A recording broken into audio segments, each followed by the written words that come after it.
baby ko. Ay nga pala, kain tayo ng white cherry cookie. Yung pala, kasama ko ate ko. Ito na nga pala, binubuksan ko na pala. 150 pesos nga pala to guys. Isa lang po binili namin kasi mahal.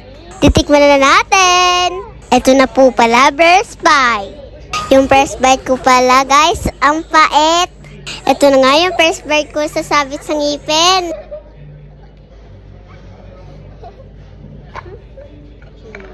Kita niyo naman pala yung white cherry cookie sa mawit sa ngipin ko. Sobrang sarap pala guys. Tawa-tawa si ate dyan. Hindi ko alam kung bakit siya tumatawa. Sa po ko crunch yung pistachio. Nakalimutan ko pala yung Erika Pineda.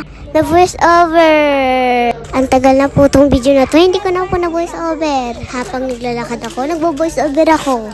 Umabot na 1K views ang aking vlog kahapon.